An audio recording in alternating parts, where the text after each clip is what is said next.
Probably by the end of the week, so By End of the June, week. by June 5th, what is it, June 9th, is it? it's June 9th, yeah. No, June 8th. Oh, no, no, no. If you're going to give it June 8th, don't give it.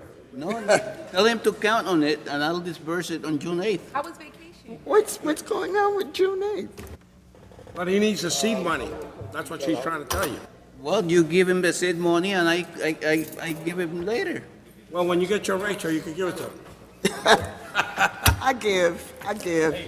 Mildred, give it for me, and then I'll reimburse you. Hey, Andy.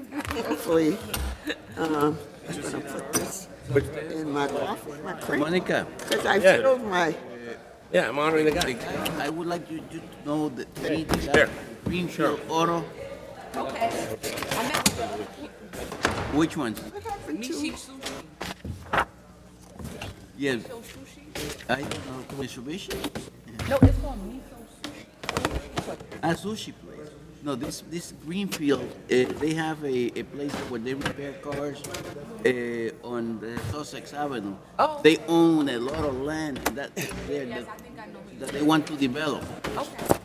But they told me. Mr. Clerk, we have a quorum on the floor. Good morning, ladies and gentlemen. Welcome to the Newark Municipal Council's special meeting and conference meeting.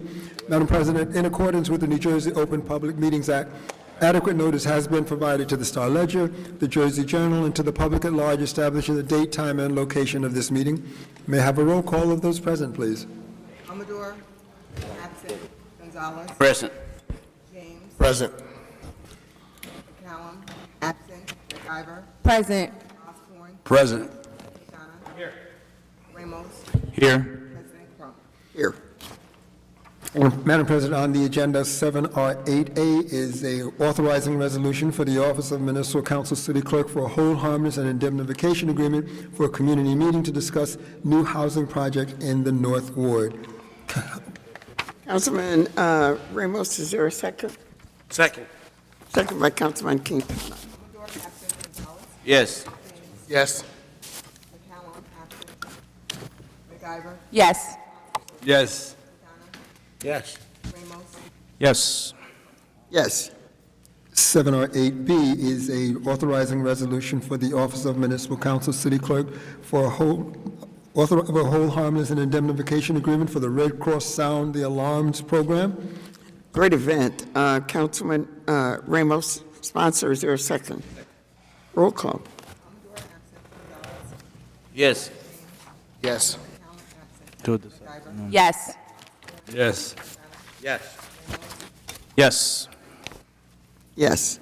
7R8C is a authorizing resolution for the Office of Municipal Council City Clerk for a ceremonial street dedication. I'll second. Roll call. James Crump.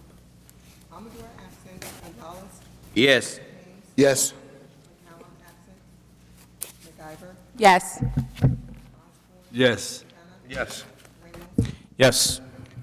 Yes. I was surprised, Madam President, that this one wasn't sponsored by Councilman Quintana. Listen, you. We're dedicating one to you on your final vacation. When the time, We got you on the list. Mr. Clerk, next item. 8D is a authorizing resolution for the Office of Municipal Council City Clerk for establishing a sister cities relationship. Council as a whole. Yes. Amador, absent. Gonzalez, Yes. Yes. Fowler, absent. McIver, Yes. Yes. Yes. Ramos, Yes.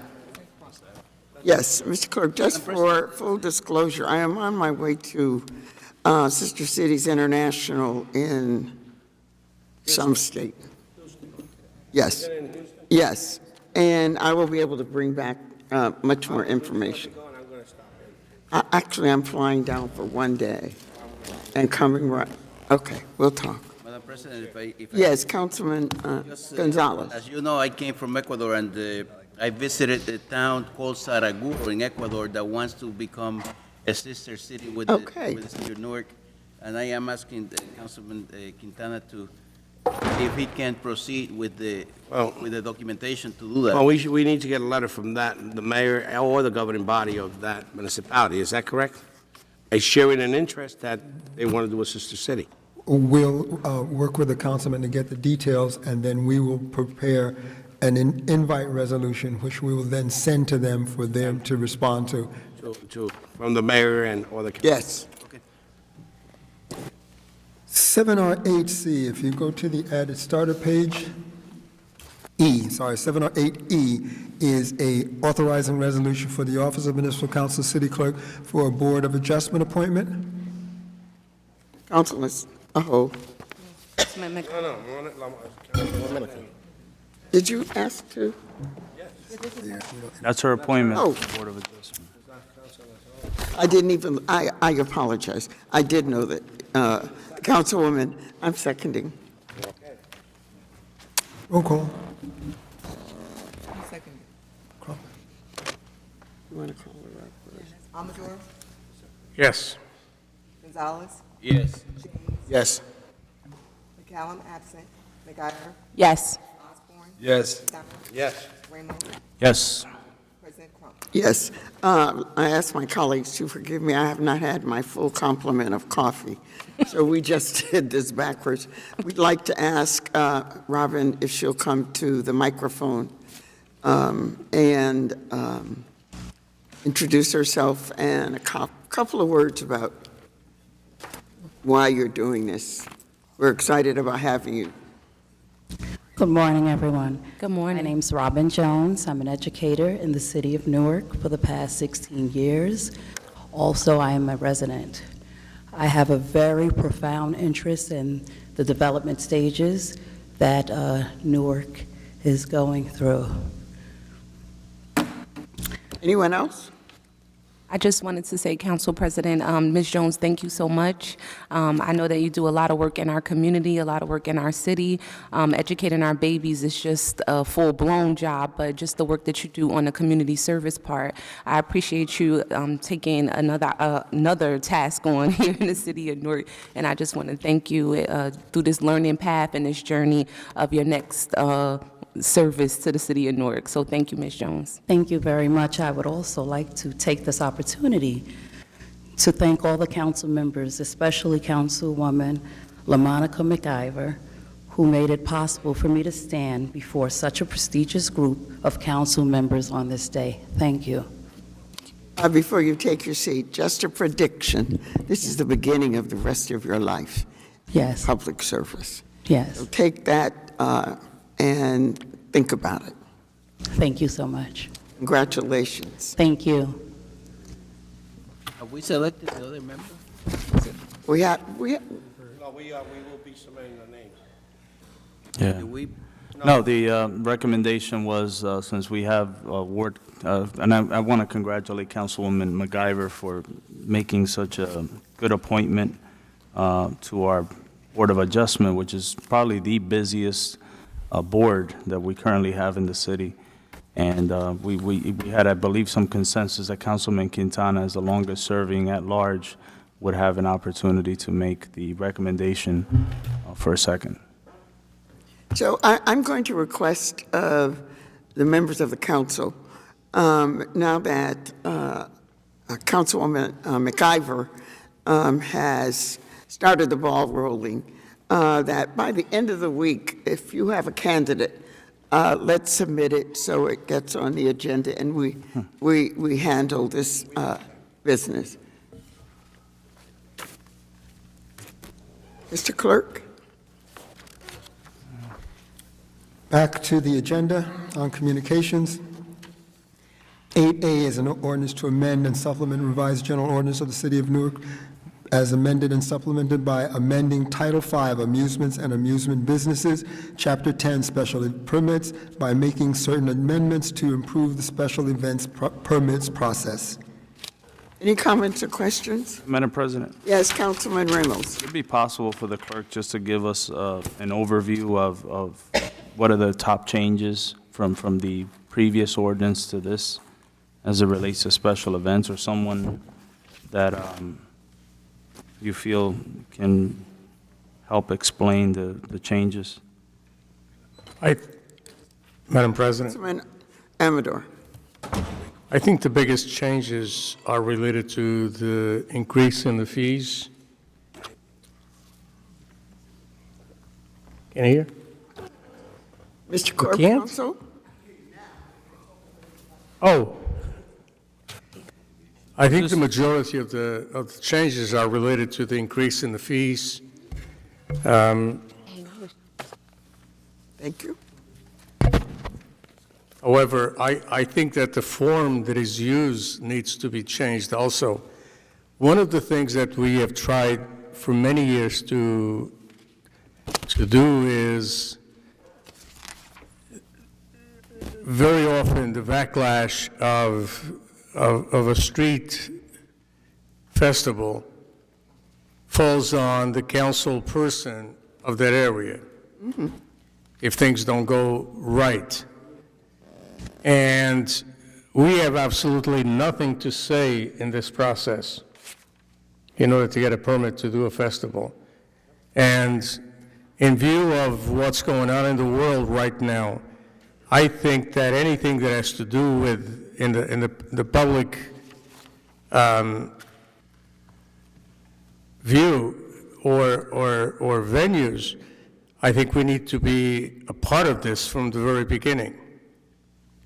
So we need to take a look, even though this is in communications today, and we still have some time to work on it before it's finally approved.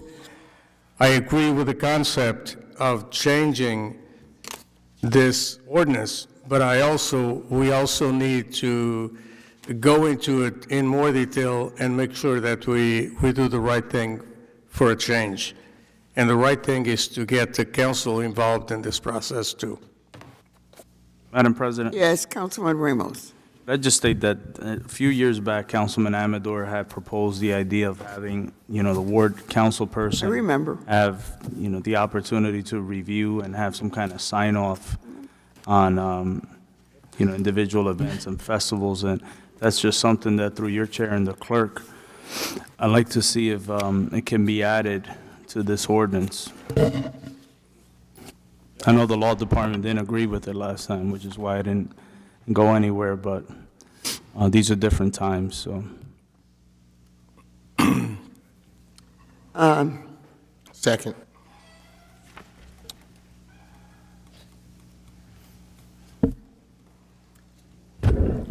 Madam President, the councilman has asked that we give you a brief summation. Basically, this ordinance will change the definition of a block party. It also requires that any parade that takes place on a Sunday that is not a federal holiday cannot begin before noon. It establishes a schedule of prior notices in order for the permit, beginning at 60 days for a major event. It changes fees. And as I said, it establishes a schedule for when the application has to be made prior to the event. Yes, And Councilman the other thing, Quintana. on Sundays, it's a problem for church services. There's church services, and people just come and set up stages and blow music up by parishioners and folks who are at church. We had the same incident on Park Avenue and Roosevelt Avenue. Permits were given from 10 o'clock. They were playing the music last year. Started at 10, and it was going on, and the services were just obstructed by music. So if it should be where there's churches, it should be after 1 o'clock to give the churches and the pastors of those congregations an opportunity to first find parking is closing the street, it becomes an inconvenience. So if, Mr. Clerk, if we could look into that where anywhere around churches, stages and closing a street. I mean, it's an inconvenience to people who go to church, to that local church every Sunday, and now they have to make some changes. And it's just not fair. Mr. Clerk, Councilman, I absolutely support that. Would you accept a friendly amendment just to make it 1:30? 1:30. So because most churches are out at 1. 1:30. And they want to come, and I think that's part of the dwindling attendance. We don't make it time-friendly for our residents to leave service, drive downtown, find a place to park, et cetera. And I might also add, Council President, that the ordinance requires insurance by the provider of the special event. Mr. BA or Corp Counsel, do you want to? Madam President, Yes, I'm sorry, Councilman Amador. would it be possible before we get to the second reading of this ordinance that we get a report on what's owed to the city by the different organizations? Good idea. I don't, certainly, absolutely, great suggestion. So, Mr. Clerk, we'll move it to first. We can move it to first, it's not a problem. Are we going to add the amendment, Councilman, that you want? Yes. Council President? Yes. Can we go back to the item the clerk mentioned about the notice that has been added in? Can we get more information regarding the notice portion, the new notice portion that has been put into the ordinance? Because we do have, when we issue permits or whenever we're shutting stuff down or whatever the case might be, there seems to be a problem, some type of fall off with communication, one to the council office, but more so to the people or the residents in that area who are going to be affected. They usually do not know until they, the streets are blocked off or parking's blocked off, and then we get numerous calls regarding what's going on, how long is it going to be. There's no communication. So I would want to hear more about what is the new pieces put into the ordinance regarding communication to the residents in the council office. Madam Any President, other comments? Councilman Gonzalez. say in line with what Councilman Amador suggested, I believe that no permit should be issued to anyone that owes money to the city. I believe that if you owe money, you have to pay the money that you owe before the permit can be issued. And second, I see here that says no application is required for spontaneous First Amendment activity. For spontaneous First Amendment activity, the organizer should provide written notice to the Special Events Coordinator and the Newark Police Director 24 hours. If it is spontaneous, how are you going to require 24-hour notice? If it's spontaneous means at the moment. So how are you going to require that notification be given? Can we get a response from the administration? About something. I know this is a question out of the blue, but Mr. Waldrop is here.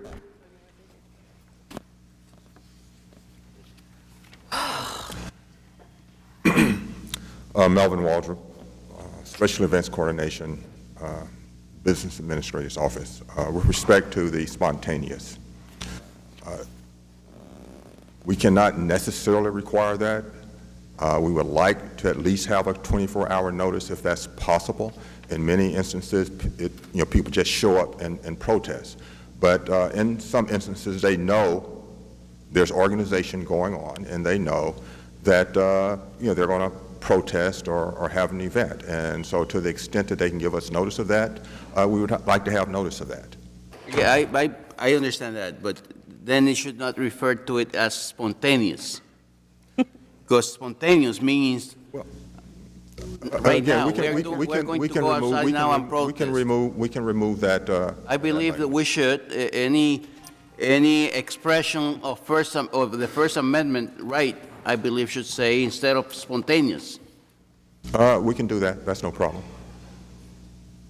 Okay.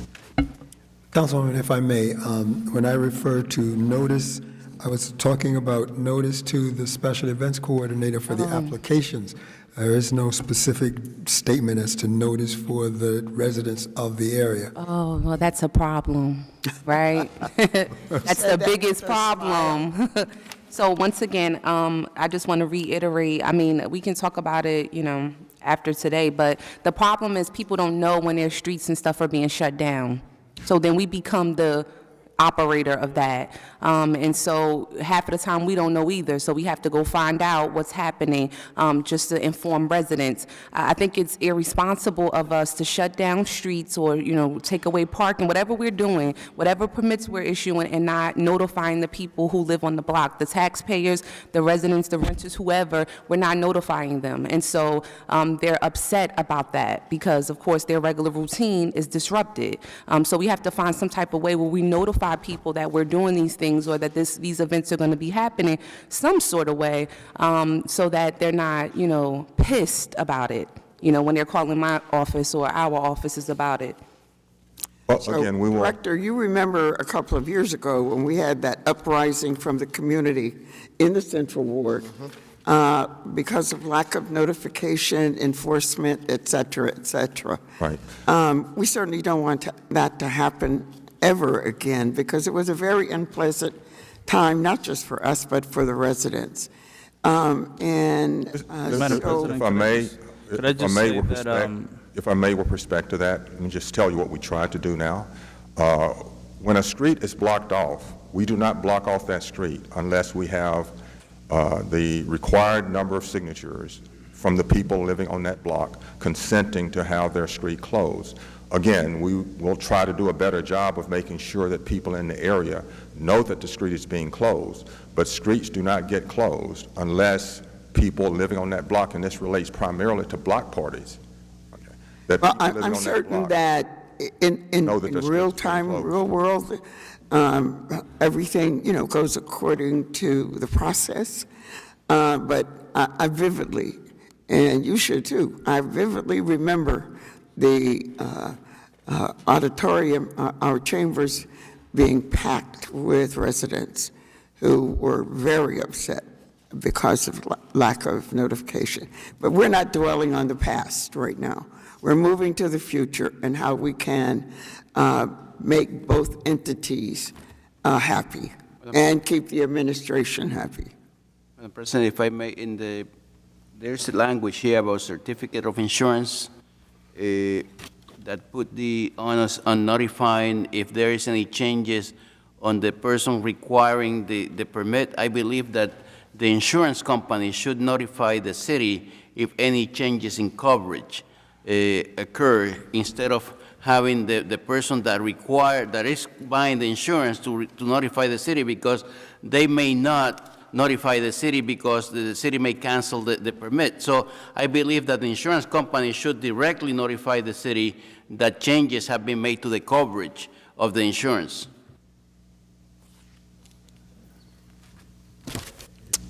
Yeah, we can add that. Madam President. Yes. Just wanted to mention that the idea of having the ward council person have some kind of sign-off in this process will help, at least from our level, to become more aware, of different, and I know Melvin does, Director Waldrop does send out a schedule. It is pretty extensive because it covers, a few months, and, it's periodically updated based on applications that come in. But if we're in the process of at least having some kind of sign-off, then to the councilwoman's point and valid concern, then at least she would be made aware ahead of time that there's a block party or street festival, being proposed in a particular area, and she can provide some feedback and say, look, this may not necessarily be the best idea as far as a location, but right now we don't find out until after the fact, and unless you really take the time to look at Mr. Waldrop's schedule, you wouldn't even know. You would be driving through your ward and realize that there's some streets being blocked off on a weekend for different events. So that's another reason why I think it's a good idea to have that as part of the amendment. So after all this conversation, are we ready, or do we plan to move it to first? Madam President, Sorry. can I make a suggestion? Since we are going to be impacted tremendously on the implementation of this ordinance, would it be possible before we come back to the next meeting to have a committee of about 3 people from the council to review this?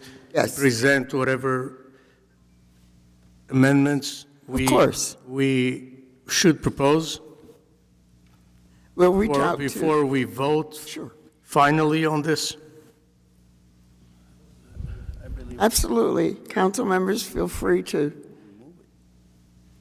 This, Madam President, one last comment that I have here. In the post-event reporting, we are requiring these entities to provide a CPA certified income statement. To have a certified income statement is going to be, for some of these entities, very costly. I would suggest that instead of having a CPA certified income statement, that we have a notarized statement by the organizers that would subject them to punishment if, in fact, they are under-reporting the income or over-reporting the expenses, instead of having them pay for a CPA that is going to cost maybe a couple of $1,000s that they may not have at the end of the event. So I believe that we should require something, but requiring that it be certified, I believe is too onerous. Is that doable, Mr. Waltrip?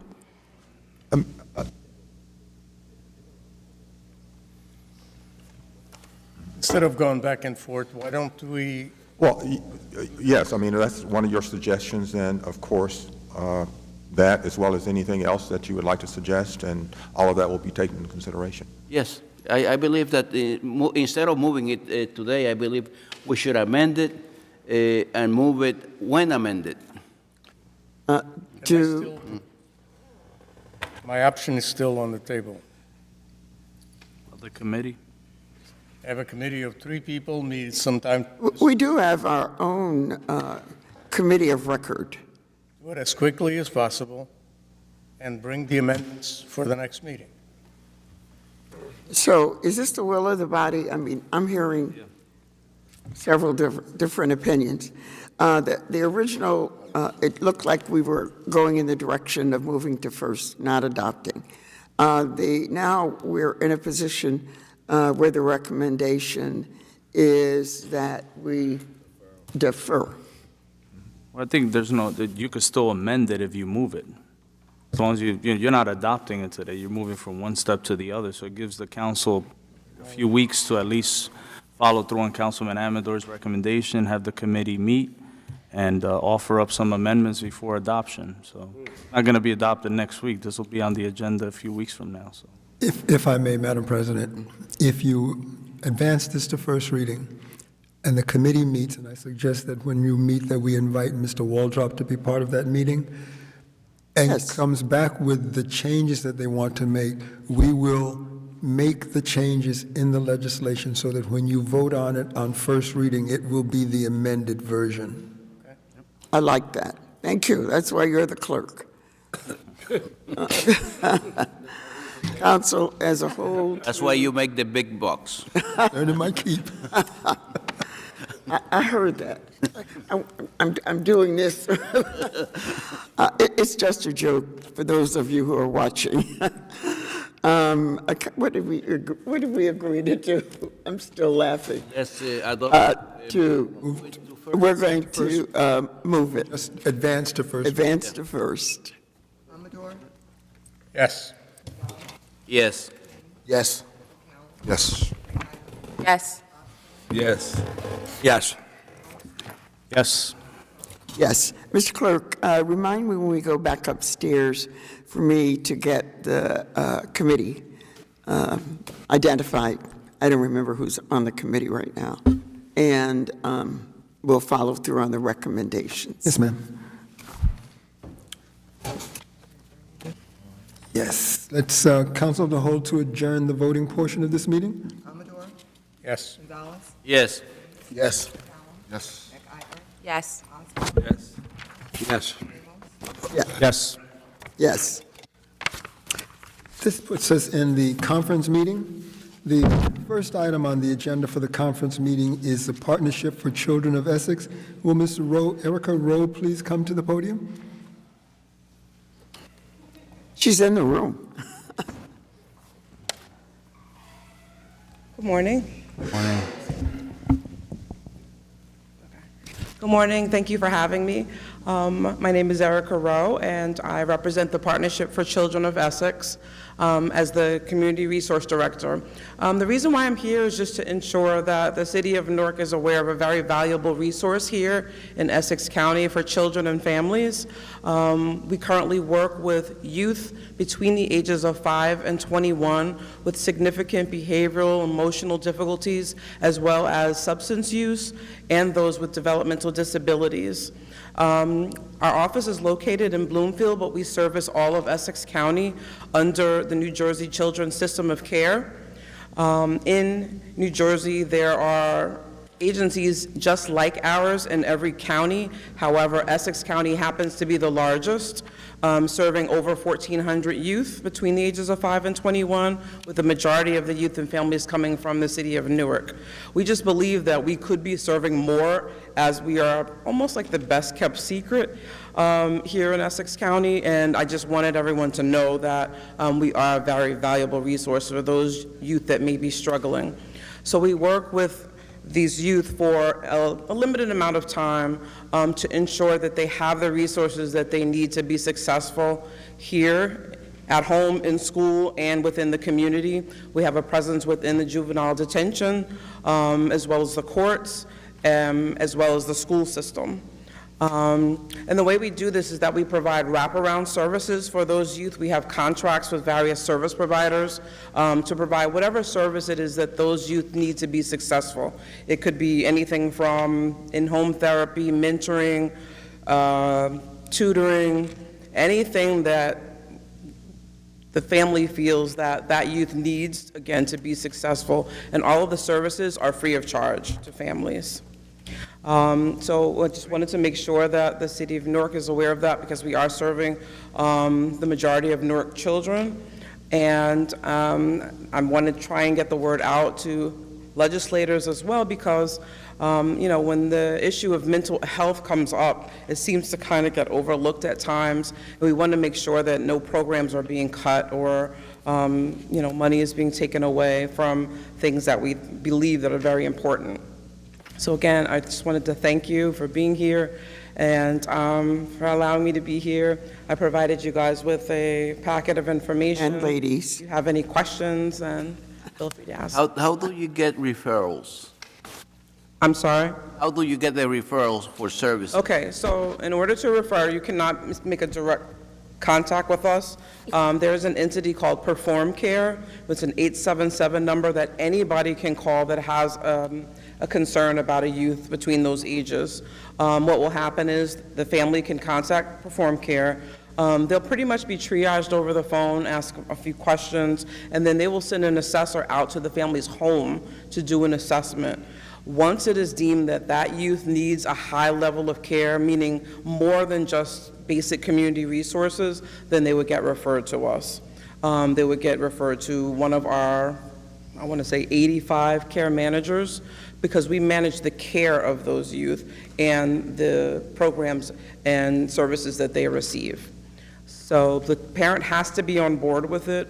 It is a voluntary service, but most parents, once they are aware of us, they find us to be very helpful. I provided a packet that has a few testimonials, just the basic information about who we are and what we do. We're also very community-oriented, so we would love to partner with the City of Newark on any events that happen that are concerning youth, mental health, substance use, anything that's going to grab the attention of our youth. You mentioned, let's say, parents being involved. Some of the kids do not have, let's say, the family structure, the typical family structure. You may have homeless individuals between those ages. How do they reach your services? If they are homeless, let's say. You have a youth that is homeless.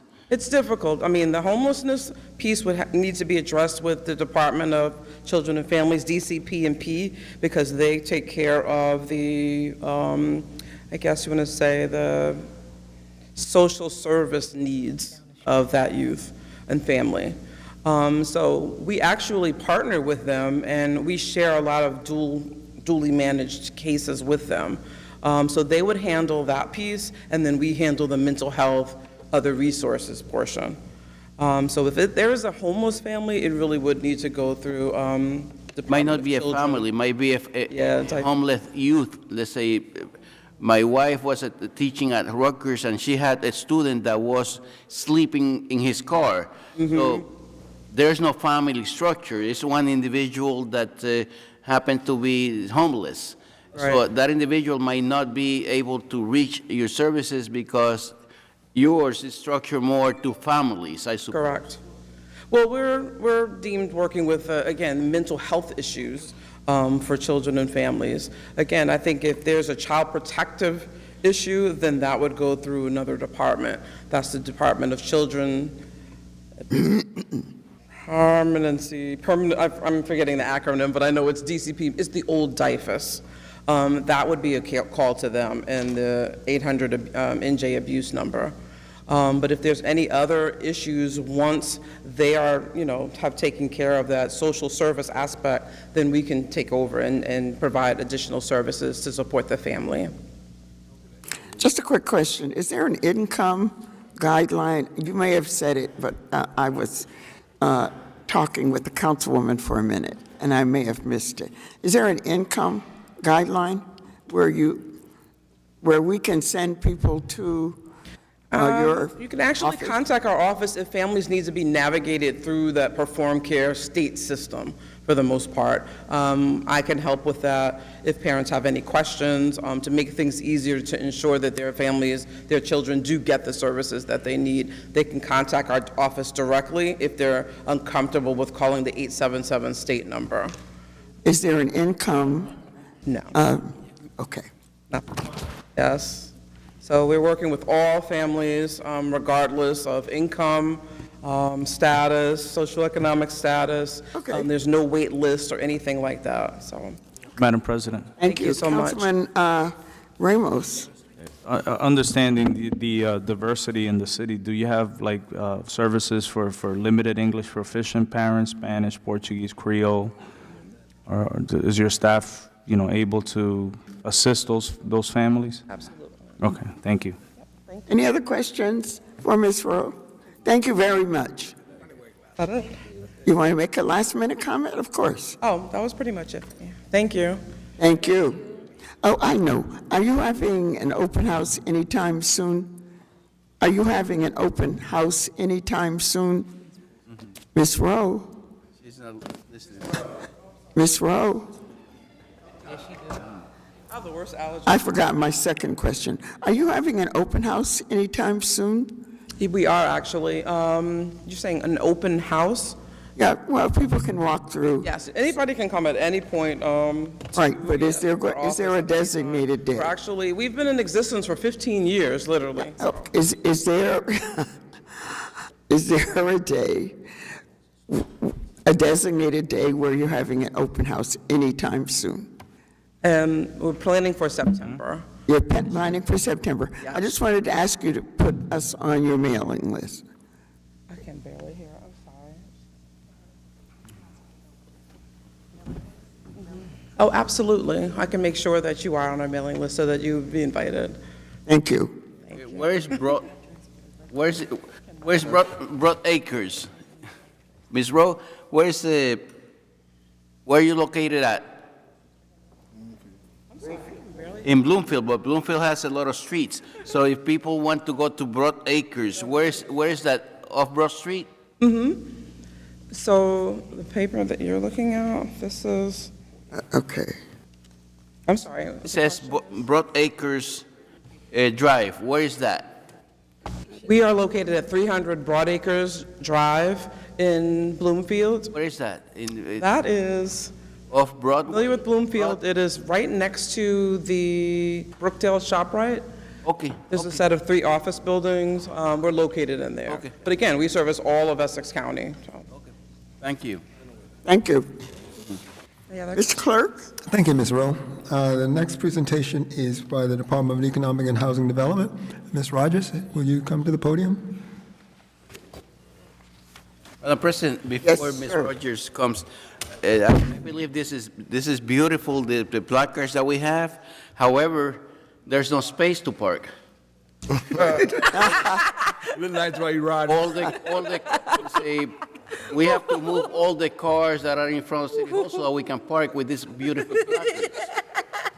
Madam President, Actually, Madam President, Ms. Rogers, could you take a seat for a minute? So we have to Because we remove really all the need to cars deal there. with this issue. Madam President, I thought, let me just say, I thought, this is for the VA and Court Counsel.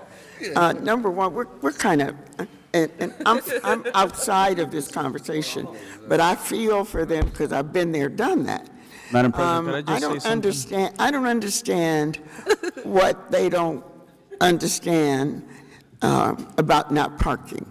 This morning, I happened to get to work at 8 a.m. I thought 9 o'clock was because I was here at 8 because I had an appointment. The entire street, from Green Street to Franklin Street, was completely filled with parked cars. So I'm beginning to think there's a level of respect for council members. Every time we have a meeting, Just park it we across have the street this. and get a ticket. It doesn't make sense. Madam And President. if they won't stop parking, tow them. Madam Yes. President, could I just say that what worries me here is that if we can't handle simple things, then, our confidence in the administration handling more complicated things, it's really questionable on my end. This is a simple process. We have reserved parking in front of the building. You have the same city employees that park there every single day. Last week, Councilman Amendor and I got tickets because we parked across the street. And, if we can't get this together after 6 weeks, I mean, this is crazy. It doesn't make sense. Black. Council members, Eric Pennington, Business Administrator. A couple of things. I have sent out notices to the Police Department and the Parking Authority, copies of your placards with your names on them with an instruction to ticket and tow those who are there who are not, don't have those placards, except for people who are loading and unloading, or if there's a handicapped situation. That just went out. I just got these placards, I guess last week were the copies of the placards. We did want to wait to make sure that they were given to you. They are obviously not in your car because you're holding it right now, but I just came to show you that how beautiful it was. I got a copy of it. You have a copy of it. Effective. Useless. Well, I understand your frustration. It is still my understanding that the folks with these, most of the cars that are out there have municipal council parking placards, and so there's still some confusion. Yeah, Madam President. Madam President. That's not, That's right. no, nothing. Madam President. I got it. An observation. Councilman Just an Quintana. observation. For the last couple months, maybe a year, when the legislators come before, they come to a meeting here in this building, there's no parking, and so that legislators can park. So something is wrong here, because there's the state legislators are given the opportunity, and the council is not given the opportunity. So there's something wrong with it. Or they put combs out there and comb it early in the morning, put the combs, and then that's how you start, it's going to be like a learning process here, or a teaching process, because, again, there's a problem. Someone has dropped the ball, and somebody's dropping the ball. Because if you were to come at those state legislative days that there was no parking, everything was cleared. So there's no excuse for the council not to have that whole side clear. And the other thing, too, on our side, we have some of our aides that like to park there because they think they're the 10th member of the council. There's 9 members of council, and we have some on our staff that think they're 10th member. So we should also look at ourselves, too. It's not just, putting it on the administration. We need to look at our staffs, too. If you tow the cars once, and it costs them $200 to retrieve the car, they are not going to park there anymore. I agree. Mr. B.A., I also feel the need to make a statement.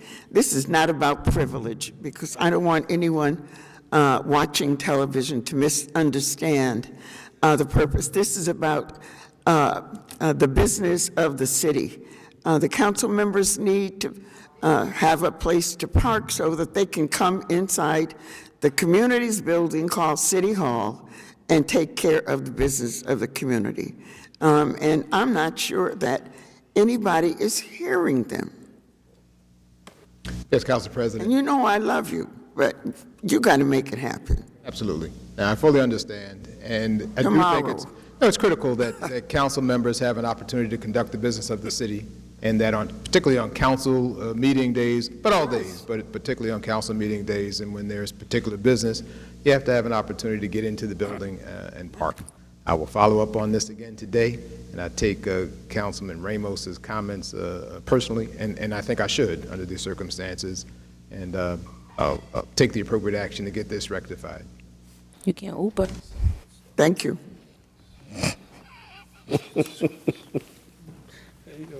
Parking the BA spot. Who's parking it? I had to. No, you. Oh, really? No kidding. I just got some new information. 2 spots. And we'll discuss afterwards with the VA. 2 spots. Another Yes, thing is, ma'am. I'm sorry, Council President, Right. before Deputy Mayor Ms. Rogers goes, there's also no enforcement on Broad Street either. All of the enforcement is on Green Street. So literally, if I pull up and I like double park real quick, they're like running to my car to tell me I gotta move. But then on Broad Street, there's nobody. There's no enforcement there. So I don't even know when they give out tickets because I never see anybody there. They're just stuck on Green. So that's another problem. Director? Good morning. Morning.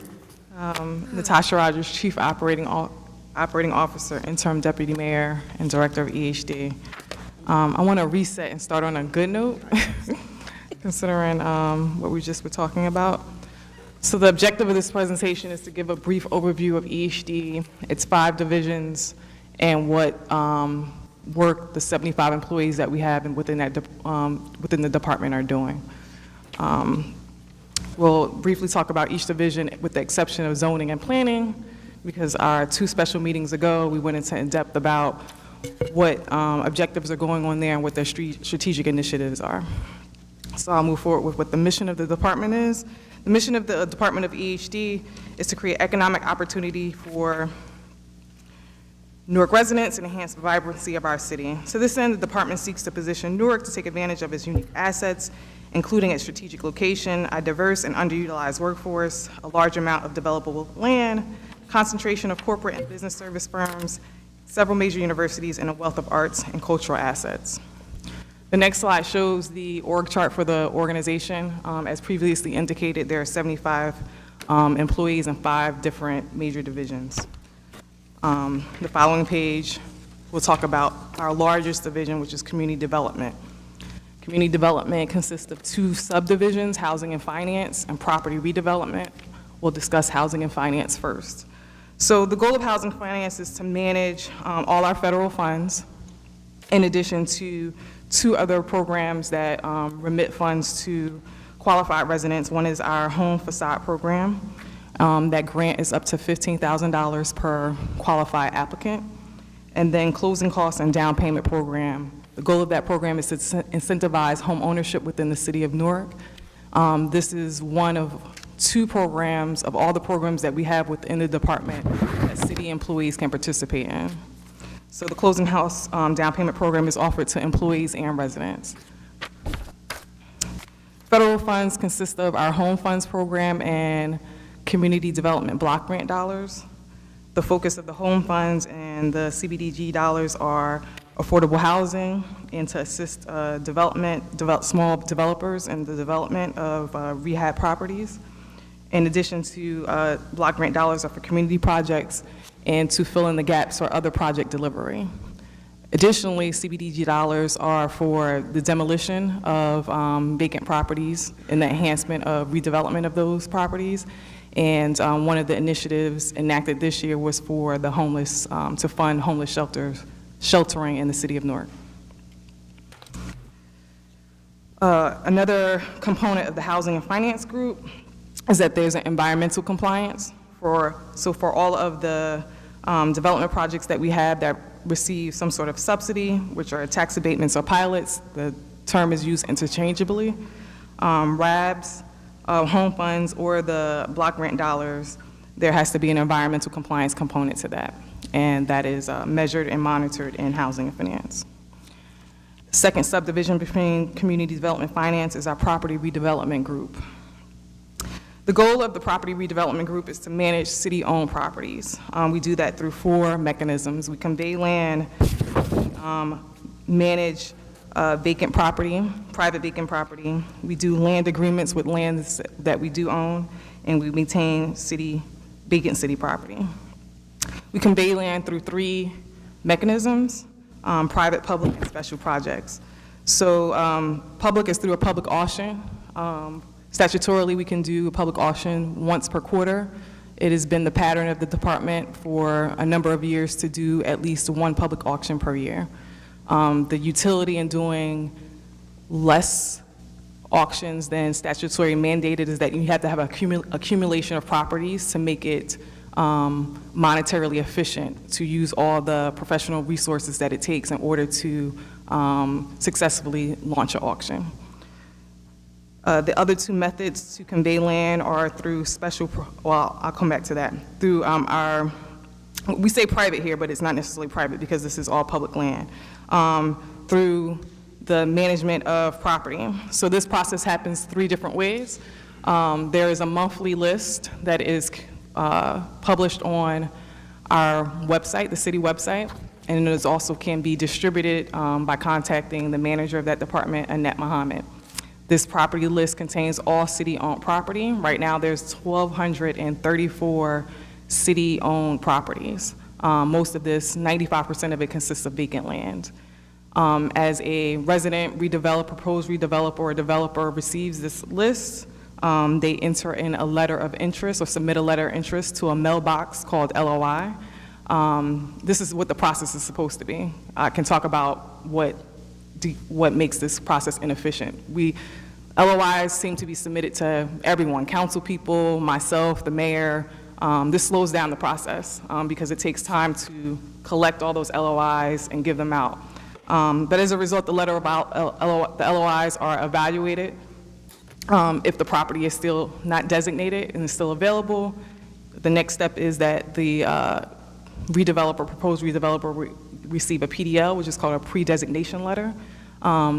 The pre-designation letter basically says, we want to know more about your project.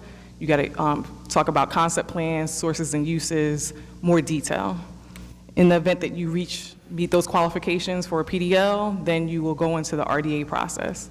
Through all these processes, no one receives a property right until RDA is executed. It comes before the council, reviewed, approved, and then executed. I say this to say that some people are in various phases, and they think that that means that they are entitled to the land. That is not correct. They are entitled to the property interest that is conveyed by whatever the letter is that they have, whether that's a PDL or entering into the RDA phase. Lastly, the way that we convey lands is through special projects. So in the last 2 years, the administration has launched what we call the Homestead Program. Previously, I talked about there are 2 methods for city employees to be involved in acquiring land or property or being part of the property process. One is through the down payment initiative that we talked about the Home and Finance Group, and lastly is through the Homestead program. This program is intended to, 1, increase home ownership within the city. We have typically a professional service operator, such as the Urban League, that focuses on taking property at a discounted value, rehabbing that property, and putting it up for sale for Newark residents only. The other 3 components of community property redevelopment are maintaining vacant city property. So we have 1 inspector that goes out to inspect all the vacant property to make sure that it's secure, there's no illegal dumping. That person works in conjunction with code enforcement and the Department of Public Works. There is where block grant dollars are used in the event that it is more cost-effective and more prudent from a safety perspective to demolish housing instead of having it sit vacant. Lastly, we have the vacant property management division, where all vacant property that is privately owned has to be registered with the city. That property is registered, and then on a continuous basis is inspected. Landowners and property owners are noticed on any violations, and the goal is for those properties to be occupied at some point in time. So the goal of this particular group is to be aware of what private properties are vacant, to get an assessment of the landowner for them to understand where they're moving forward into making sure that this is an activated site. And when they're not, when it's not activated in a timely manner, we move forward through penalties and fines and the court process to acquire that property. And these are the properties that more than likely will appear in the public auction process later on in the year. And lastly, we do land agreements. So for city property that we own, that we're not necessarily ready to have redeveloped, but can be used for short periods of time, usually less than a year, we can do lease agreements, access agreements, occupancy agreements, and licenses. Through the lease agreements, one formal process or formal program is called Adopt a Lot.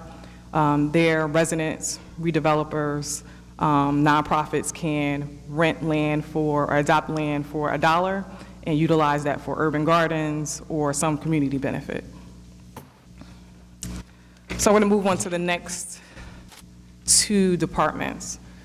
So as a result of Mayor Baraka coming into office in 2014, one of the major components of his platform is equitable growth, affordable housing, and as a result of that, we now have the Office of Affordable and Sustainable Housing. I treat this group as a startup organization. There's only 2 people within the group as of right now. The lead manager is Tariq Shabazz. He was just appointed to this position, I believe, in 2018. So here this group deals with constituent services. It's a research and policy group, and it's also an oversight and enforcement group.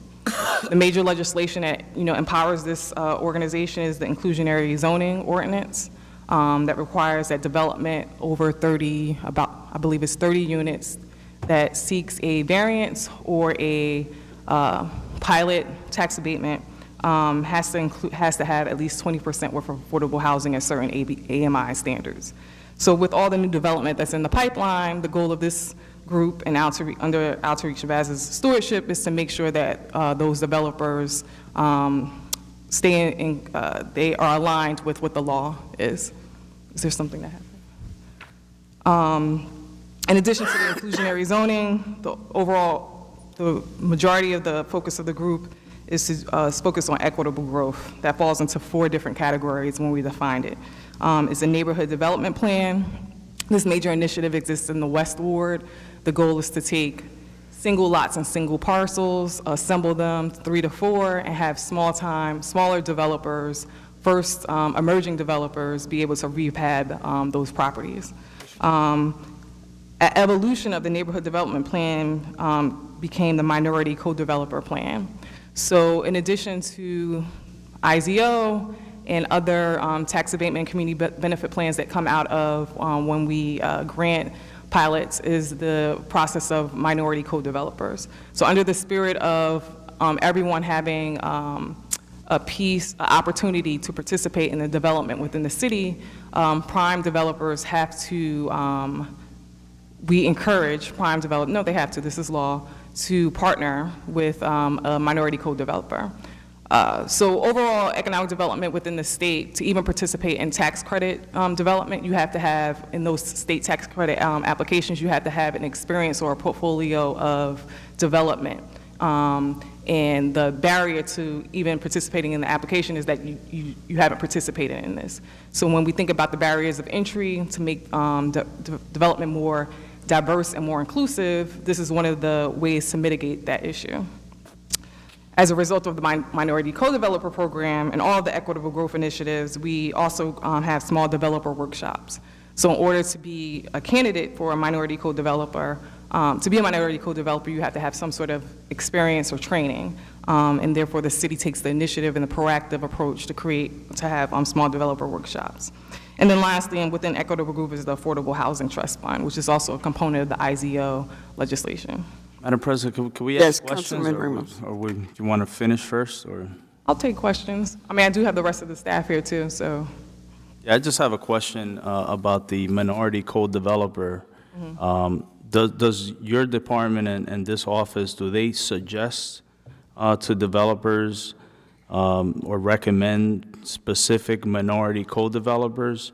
And if that's the case, how does that office generate a list of potential, co-developers? How do groups in the community become aware that they have an opportunity to participate and possibly be designated as a minority co-developer for projects? And I think it's probably a good suggestion for your department and your office to have some kind of process in place where, groups have an opportunity to apply and maybe get pre-qualified if there is a list. And I know there is a list that's disseminated to developers.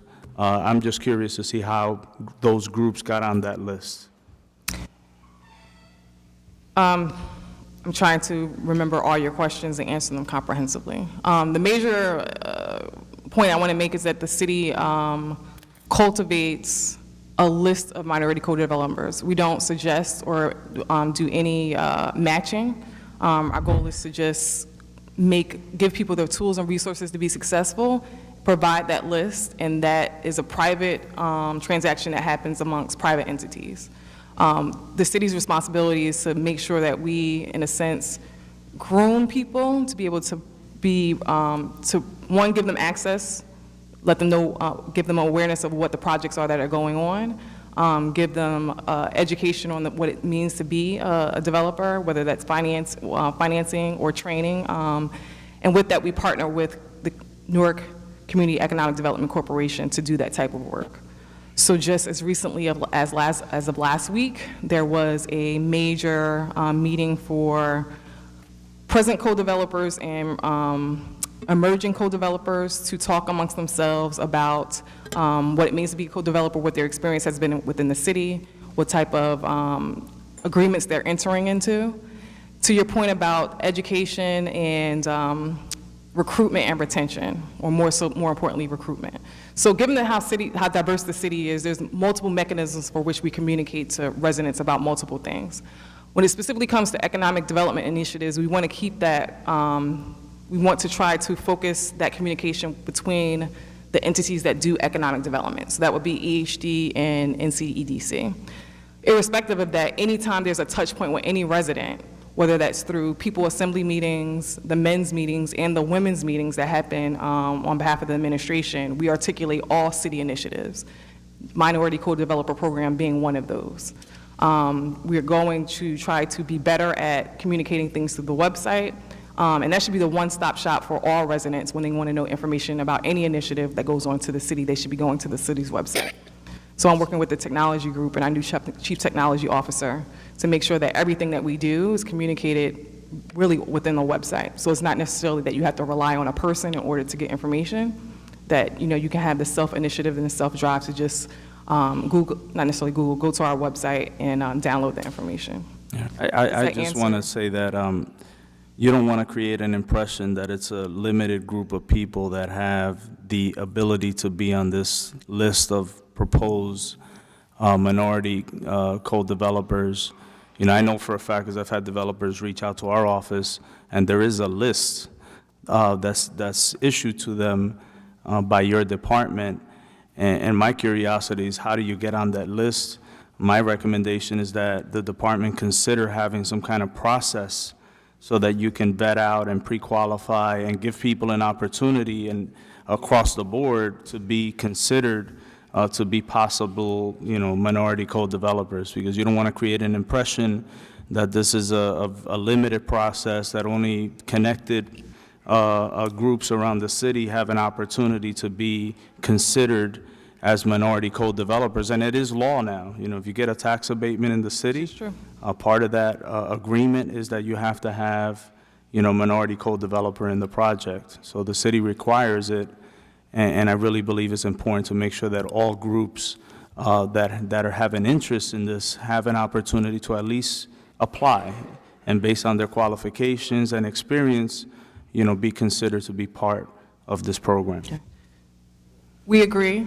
I just want to make clear that the city does not certify to the portfolio of work that the co-developers participate in. All we do is gather information, put it on a list, which and so there's no qualification or minimum Anybody can be qualifications on to that be on the list? list. I'm sorry? Anybody can be on that list? If they're if they say that they're a co-developer, yes.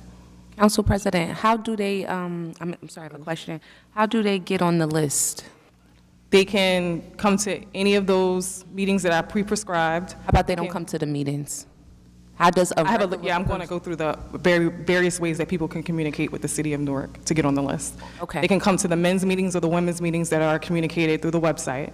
They can communicate to NCDC and let them know that they want to be on the list. They can contact EHD and get on the list that way. And additionally, I also said that we're going to put out on the website a proactive way for people to get on the list. That's a future implementation, but those are the current methods of getting onto the list. Is there currently like a flyer or a pamphlet or something that you guys have? Yeah. Councilman Amador. I want to remind everyone that co-developer, this process is fairly new, so it's evolving. On the list of responsibilities, which includes quite a large portion of the employees of economic and housing development, to the right side, you have independent EHD agencies, and you list two individuals there, Anthony McMillan and Karen Aaron. They're both president and CEOs of BIDS. Mm-hmm. Are they employees of the city? No, so independent means non. So why are these folks listed and not, for example, the Bergen Street president, BID president, the Ironbound BID president, and the North Ward BID president? Why are not they listed in here? So we have, I got to choose my words right. We have close relationships with all organizations that do economic development, or basically community development within the organization. We have a understanding with these CEOs because they directly impact policy initiatives on the city. So the downtown parking, Newark Parking Authority, no, I'm sorry, you said Anthony McMillan, NDD, Newark Downtown District, in addition to other redevelopers, for an example, our stakeholders in Mulberry Commons, they commit funding, dollars to the funding of that park. That's one example. So when we talk about... Well, that brings up a point. Maybe that's the reason why it's so difficult to get. For example, when the MX3 project was being proposed the second time around, it was very difficult to get the chief executive of the Ironbound BID to support the MX3 because we don't have a relationship with them. I did not say that we don't have, I think I prefaced my whole conversation about this is that we have relationships all across the city with multiple entities. Yeah, but it should be listed in here. You look at this and you assume right away that these two folks are being treated differently than the neighborhood bids. I never considered it that way. I'll take it back to the group. This is the first I've ever heard of that someone would think that these are the only 6 organizations that we work with in the city. But I will take that into consideration. That's why we have diversity, because there's different viewpoints. Madam President, if I may. Yes, Councilman. Once I get designated as a piece of land is designated to me, how long do I have to develop that land? 60. Oh, well, once you receive a PDL, you have 60 days in order to respond to the letter. Once you go through you have an executed RDA, I believe it's 2 years. And what happens if I don't do it? Because there's land that has been designated and has been designated for more than 2 years, and nothing has happened. So I believe that we should be, let's say, applying that on a consistent basis. Yeah, so that you get the land developed. The purpose of this designating some land to someone is that that land be developed and that the city can reap some benefits in terms of tax dollars coming to the city. And if you have that land and speculating on the land, and I can mention some specific cases that people are speculating on the land, I believe that it is contrary to the policy of the city to have someone speculate instead of the city holding that land for the price to go up. So what are we going to do with the ones that have that land over 2 years and haven't done anything to develop it? Make an excellent point. So it's not even what we're going to do, it's what we're currently doing now. So I want to take a step back and let everyone know, and of course the council knows this, but this is to the viewing audience, that EHD is going under a total revamp and reorganization and reanalysis of the processes that are currently enacted within that organization. So as a result of this reorganization and revamp, we are looking at what you exactly just said. I've already been, under my direction, issuing out withdrawal letters and executing the reverter clauses in the RDAs. Some people have received this well. I've already received frantic phone calls from council people, contrary to what you just saying, concerned about this. But to your point, this is the best method to go back and to make sure that we're reclaiming property that is not even reclaiming, because the city always owns the property. No one has a property interest yet until the property is redeveloped, until they hit their milestones. But the goal is for the very things that you mentioned, to make sure that the property is being redeveloped in a timely manner and that people aren't personally land banking on land. Got it. I just want to add to that. First of all, I support the administration's position on sending out withdrawal letters to everybody who's been sitting on property for more than a year. So nobody should call me. That's number one. Anybody who's watching, any developers out there, don't call me, because you've been sitting on property that has been being illegally dumped on, not upkept, a total eyesore for the community, and that's selfish on those developers who have done that when people can get this property and develop on it. So any council members who are calling, it's irresponsible of us to be doing that. I just want to be very clear about that, because people cannot sit on property for years here while people live next door to basically dumping lots. It's just disrespectful to the residents of the city and people who can possibly develop on the land who they've been sitting on land for years. So do not call me. I will not be calling administration about any property, because it's their responsibility when we designate it to develop on it. So I just want to make clear note about that, because that's part of the problem that we kind of shy away from, that people don't want to bring to light, but that's a problem.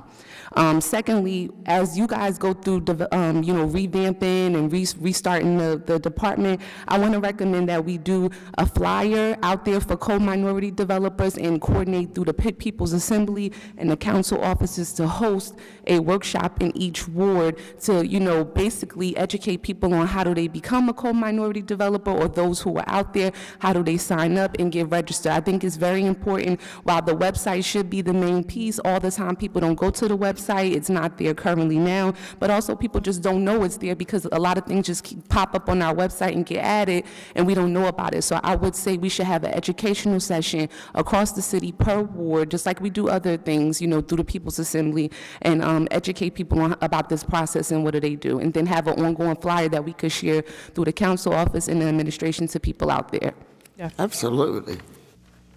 Good point.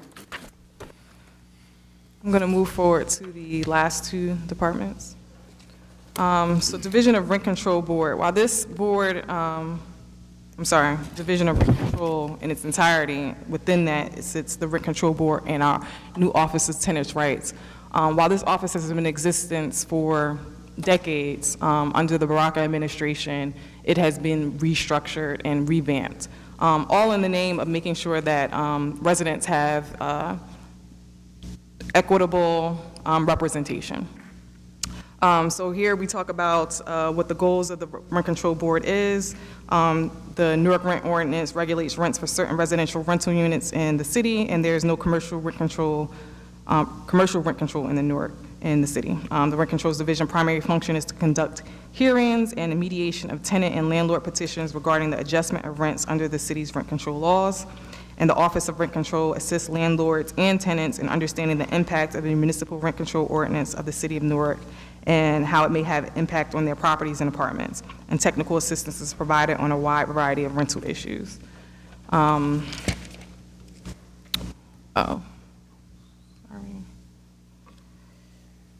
So the next pie chart shows what all happens within the rent control office. So we do system administration and property inventory management. There's also a renter/tenant subdivision where we review unit details. People can file a complaint. They can check the property status and the verification of their rents. And then lastly, there's a building owner, landlord, building manager component where landlords and building owners can add their properties to a registry. They can manage tenant information, property information, and submit requests for rent increases and additionally register their property. The major, communication I want to make about rent control is that this is a partnership.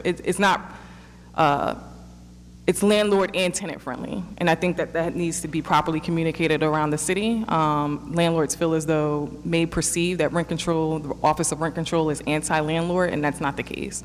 The municipal rent control ordinance is supposed to benefit both parties. We just need to be aware of what's going on and be transparent in that so that we can help both parties in the event that there are issues. One new component of the rent control office is the Office of Tenant Services. Kabira Myers was here last session before you and talked and gave you her background, and she'll be the coordinator of that office.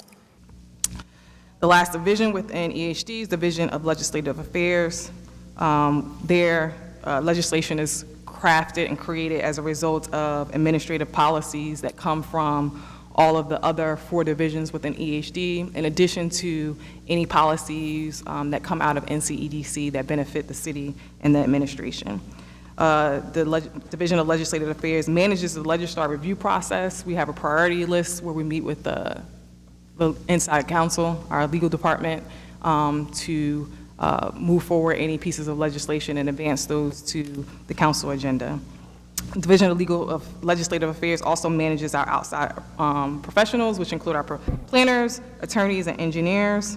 And then we also serve as Department Redevelopment Council. So that is a quick summation of what happens within EHD. We spoke a lot about the initiatives and direction of the organization. I want to keep you all in mind that it's a continual process improvement effort. The complexity of EHD is that it touches numerous departments across the city, numerous agencies across the city, and most of the things that we do are regulated by city and state ordinance. So while things need to move quickly, they have to also coincide and adhere to law that is on the books. And that takes a little bit more time than any other department. Madam President, I welcome questions. could I just Yes, make Councilman. quick observation? I was looking at your org chart. Yes. Tested my eyes because these boxes are real small. But it does highlight the fact that, an office that in previous meetings, we talked about the zoning office, the amount of work, applications before the zoning board, Yes. has a significant number of vacancies. And that definitely has to impact, the ability of that office to handle, the large volume of applications that appear before the board. So I just wanted my colleagues to be aware of that. That particular area probably has the largest number of vacancies of any divisions or offices within that department. Are you planning on filling some of these Yes, vacancies? so, I'm sorry to interrupt you. So zoning and planning gave an intense, in-depth presentation 3 weeks ago.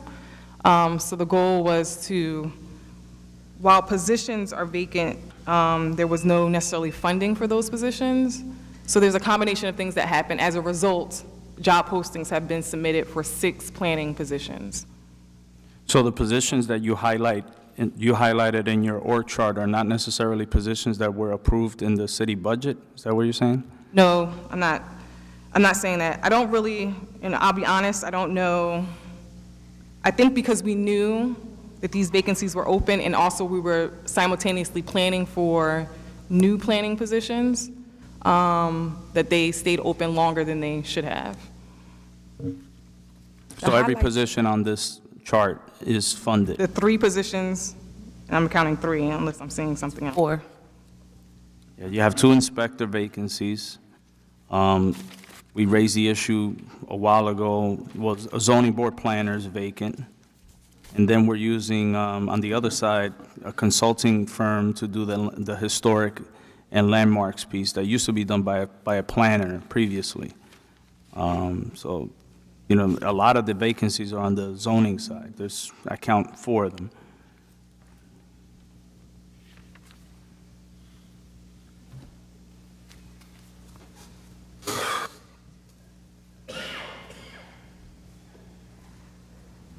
So I just spoke to our chief planning officer, and these positions were not, while they were present, they were not funded, and that's why they were vacant. So under the new budget from 2018 to 2019, the proposed budget and what we proposed 3 weeks ago is how we're getting the funding to fund these positions, but that's why they stood vacant. So they were vacant in the previous budget? Yes. No, these are not even approved by us. So this chart doesn't necessarily reflect positions that have been funded by the city in previous years. This is, and you correct me if I'm wrong, the org chart is based on your proposed 2019 budget. No, that's not true.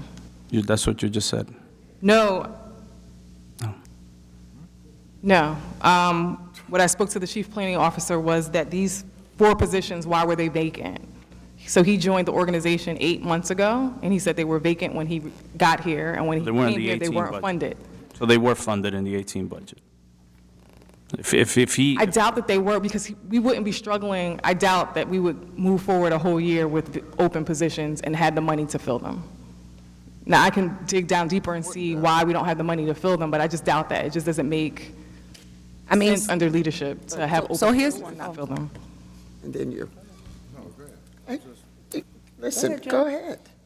No, she was saying she doubted that. Put your mic on.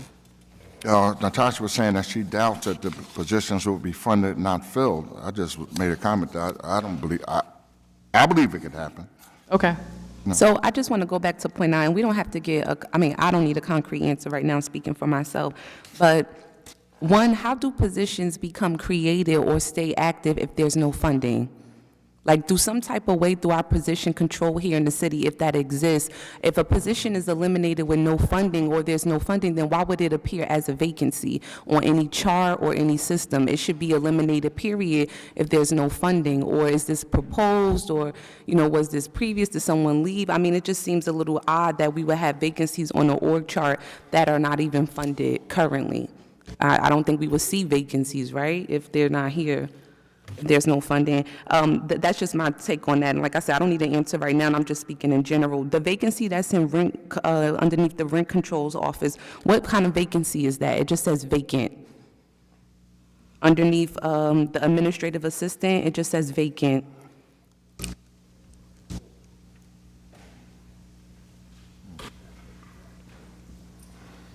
Good morning, Council. Jay Lee, Good morning. Regulation Officer. So that vacancy was in addition to Kabira Myers, the Office Attendant Legal Services. So there actually will be a revised organization chart based on what we expect to need. Obviously, given the restructuring and given the changes that we've been ongoing for the past few months, there obviously has been discussions about what we may need versus what we previously have. And throughout the years, there have been changes to specific titles that resulted in vacancies coming under that position. So those were changes. So we do anticipate there will be more vacancies because we are anticipating trying to find additional revenue to hire additional staff, but that one vacancy has been currently filled.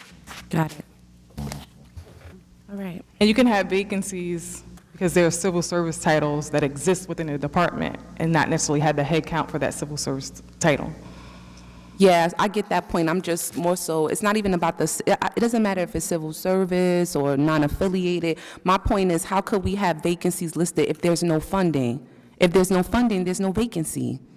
Like, I mean, I don't, the perception out there is that, okay, we have these vacancies, we don't have funding, but they're listed as vacancies, but we're not going to fill them. So they're not vacancies. It's what we need in each department to move forward that we probably would like or we had at some point. But if we currently don't have funding for the positions, then there's no vacancy. That's what I'm trying to like understand. I think this is a and wrap belated it point around. considering that zoning and planning just came before the council 3 weeks ago and got approved. What we know for sure is that under this administration, under this council, I don't know what happened 8, 9 months ago. What we know for sure is that 3 weeks ago, you all approved that we can move forward and fill 6 other positions within zoning and planning. Right. So they're All vacancies. I can do is, yes, Okay, so then that means they have funding. yes, as of 3 weeks ago. Got it, Well, okay. not, we That's my haven't, well, point. one, we got to remember also that the 2019 budget has not been passed yet. So we're moving forward in good faith that As the in- budget will be passed, Being adopted with, introduced. yes, that's true, yes. I mean, Thank you.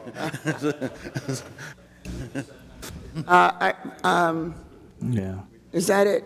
Yeah, I just want to say that in my position, especially when it relates to zoning, I want to be as helpful as I Yes. can, right? Because I understand, the volume of work, so many applications in our city have to go to the Board of Adjustment, and we want to be able to be in a position where we could authorize, that particular division within your department to have the necessary staffing so they can best process, applications that are before them. So that's why it's important for me to understand whether these positions are tied to the 18 approved budget or are these positions tied to the proposed 19 budget, which we haven't seen, right? We haven't seen the administration's got to put the package together.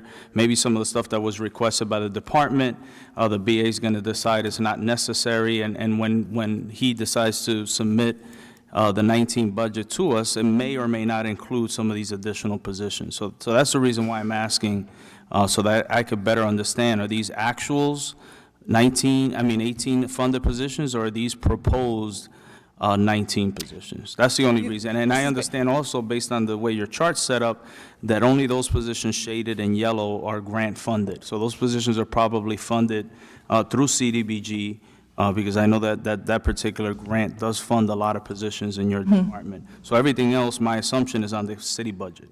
that's correct. So this is, as of this is for the 2018 budget. Considering where we came into the year, the 2018 budget was not adopted to September. So just from a systematic perspective, leading a department, or even in being in the office of a business administrator, we wouldn't necessarily approve new hires in the third or fourth quarter when you consider when we adopted the budget in the fourth quarter of 2018. So that's why you would still have open positions going into 2019. Because if you went 3 quarters of the year with the position empty, from a business administrator's perspective, we would question, do you really need this position? Which we know in zoning and planning we do, but we weren't honing in on each division specifically. This was this is just a leadership, strategic question amongst all of the administration from this seat in the business administrator's office. I'm trying to think back to last year and what happened last year to cause this issue, but Council President, I have a Yes. few more questions. One, and I don't know if we have the answer right now, but in terms of the DPW and the team that they have dedicated to cleaning lots and the boarding up, at some point, can we revisit on what that team looks like? Because there seems to always be a struggle about getting the empty lots cleaned, the boarding up. I know I've been working on a property for like 2 months, no, since January. It's been longer than 2 months, that needed to be demolished, and it was a process, and it just took so long, and it was one of the most hazards area in the Central Ward. Very bad. I'm just thankful no child went in this location, but we need to revisit on what that team looks like. Not today, we don't have to do, but moving forward. And then secondly, about the adopt-a-lot, are we still doing that currently right now? I was told yes. Okay, because some people called my office about wanting to adopt a lot for like a garden and said that they were told they weren't giving out applications anymore. The young lady who used to do it, she was moved. I mean, these people had all this information. I'm like, someone told you that? So that's interesting. If we could get more information about the adopt-a-lot and how is it managed, only because some of the lots that have been adopted to a nonprofit or so forth, you ride by them and there's no upkeep. of them. They've just been not touched in years. So some more information about that would be helpful. And lastly, no, not lastly, close to last, the rent control department, do we have a pamphlet for residents on, how the rent control office directly impacts them, or what kind of services you guys provide, or, anything for residents that we can share? Yes. Can you send it over to us, email? Thank you so much. And then lastly, the Affordable Housing Trust. This is my favorite subject. Where are we legally with collecting our money due to us from people who are paid into the trust fund? Where are we? What are we doing legally to get our money rather than sending letters every other month to people who are ignoring us on purpose? Some people who have told us they're not paying and so forth or whatever. What are we doing as an administration to get that money? And should we be looking at other ways moving forward to granting people, tax abatements or so forth when they haven't paid their money up front? Because if we can't get money on a payment plan through the pilot or whatever they're supposed to be doing, perhaps we don't need to do payment plans anymore. You should come with your check up front and give it to us when we grant you the tax abatement or whatever subsidies that we're giving you.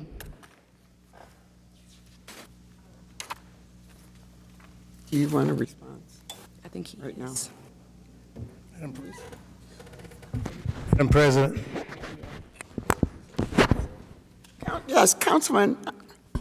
can I make a suggestion that whenever we have an entity coming to the city of Newark with development and there's a tax abatement involved where the city is going to get some benefits from dealing with a particular entity, would it be appropriate to have the councilman of the ward involved in those negotiations so we don't get surprises at the end?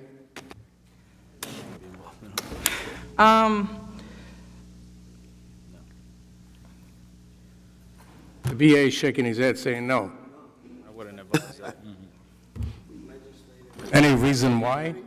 Just contrary to the roles of what a council person is elected to do. So you're supposed to legislate, investigate, and budget the process. So, I mean, I don't want to miss, if So- the business administrator can. So let's assume this. Why? Let- No, I'm going to let him. I'm sorry, respectfully, before we move on to the question about I the know. tax abatements, I want to get my question answered that I was asking before that comment. true. Thank you very much. Very true. So, Wow. through, I spoke to Outreach Mass, I think what would be better is that we give you a more detailed, I'm sorry? That's the definition in the book. But What's the the def- reality is that we do a whole lot more than that. And that's sorry. why the councilman is saying that, because we need to be in the process, because at the end of the day, it falls back on us.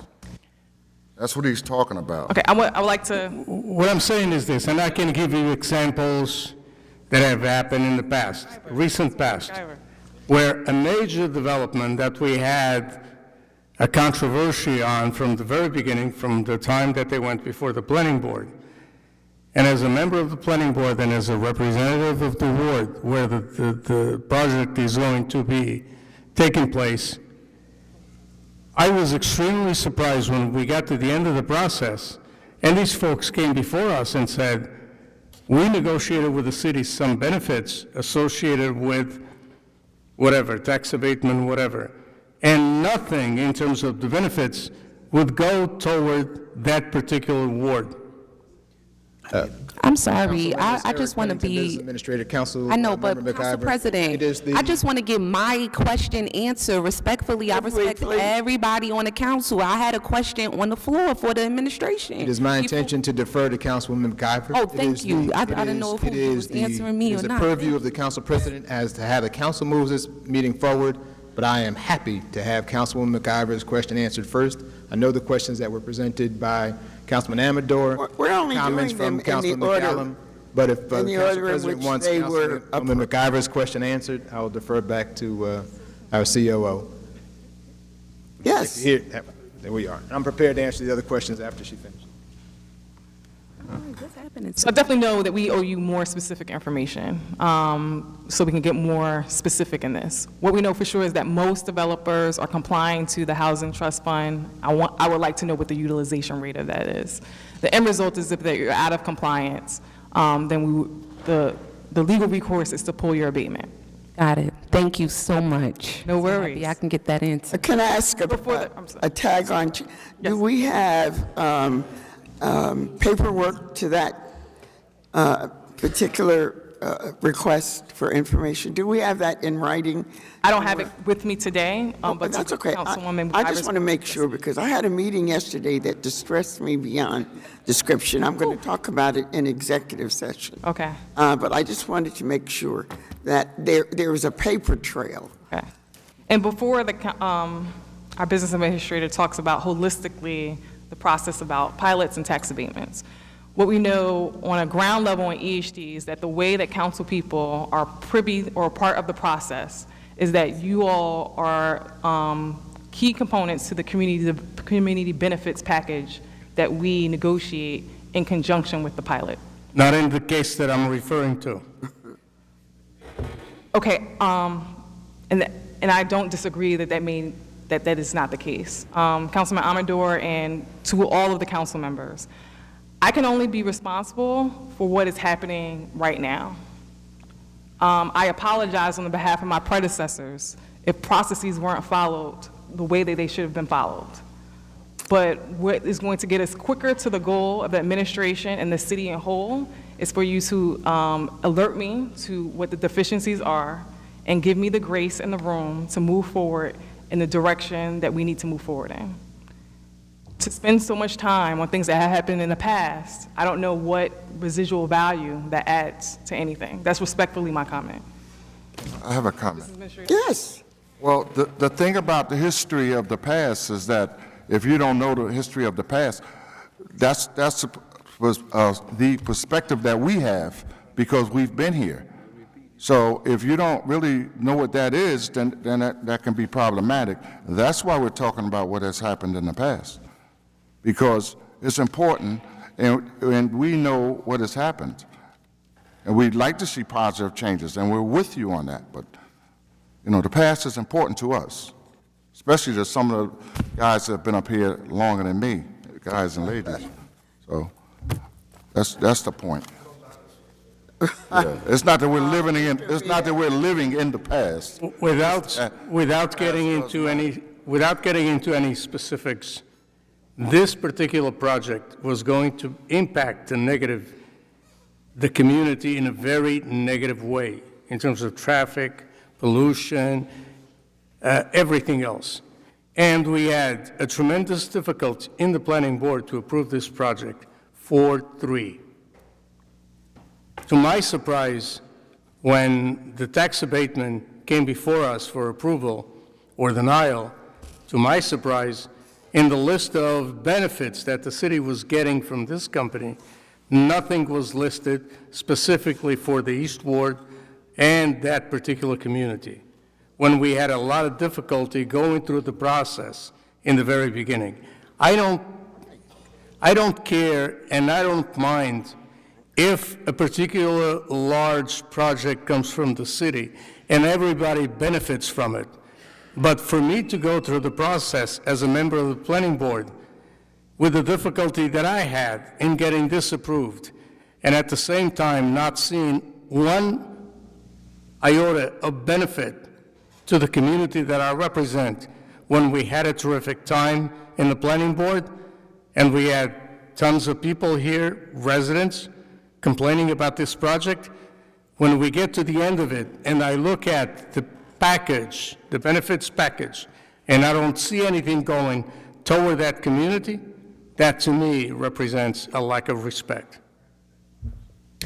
Council members, Eric Pennington, Business Administrator. With respect to the original question as to whether or not it's appropriate for council members to participate in the negotiation of a particular project as it's moving along the process, it is the administration's position and the law that it is wholly inappropriate for the council to negotiate for a particular project that it will later vote on. It gives the appearance of impropriety, gives a clear indication that there's some quid pro quo that's going on that you, in my opinion, should not engage in. It is fine for a councilman or councilwoman, council member, to, when a project comes before it and they disagree with the manner in which it's been presented, say, my ward has not been adequately been compensated with this particular agreement. We don't believe we've gotten a benefit that the ward deserves, and I implore you, council members, not to vote for this until the ward that is affected is addressed appropriately. Exactly what happened. There's no question about that. But to engage in negotiation along the way to give the appearance that if you give me this, I will vote for that, that's a problem. And so we can't, I, as a business administrator, can't support that particular concept. Thank you.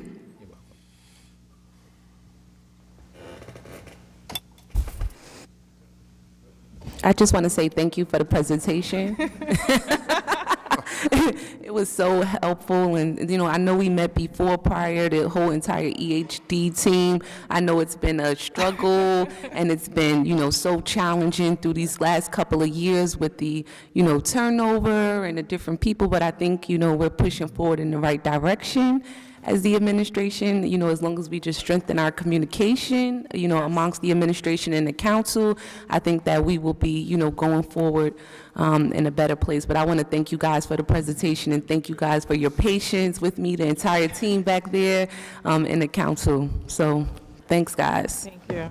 Madam President. Yes, I Councilman too want to Ramos. thank, Deputy Mayor for her presentation, and I just want to also remind you about the issue that I sent you related to the designation of that previously sold property as a community garden, on 3rd Avenue, Mr. Lima, because he came to our office again yesterday.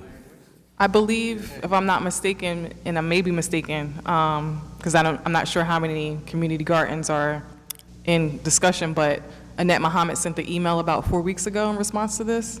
Okay. Maybe it's a different property. Yeah, no, this gentleman was given permission to set up a community garden. Yes, it was this. In the North Ward on Garside and 3rd Avenue. And it turned out that property had been sold as part of the Valentine's Day sale 5 years ago. So he has invested a lot of time and energy setting up this garden, and, a gentleman came by a few weeks ago and took down the fencing around it, and I believe he's proceeding to build the home that he had previously planned. So it's, it happens, right? I'm not sure how this ended up getting committed twice. That's my confusion. But I did send you an email if you get a chance to look at it. Okay. I just want to be able to respond to this group. Okay. All right. Thank you. Thank you. Mr. Clerk, before we gavel out of the meeting, Councilman McCallum has asked for an executive session. But if we can do the public speaking Yes. now, so that those who wish to speak can do so and not have to wait until after. Yes, ma'am. We are now in the public speaking portion of this meeting. This is a 30-minute period in which speakers will be given 3 minutes to speak. When you step to the microphone, please state your name and address for the record.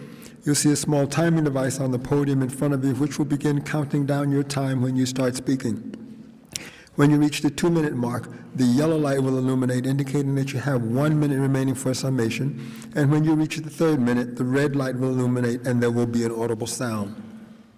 Please look forward, speak into the microphone. We are recording these proceedings, and if you turn away, we may miss part of your statement. Please address questions to the chair and not to individual council members. Is there anyone present that wishes to speak at this time? No. One up here.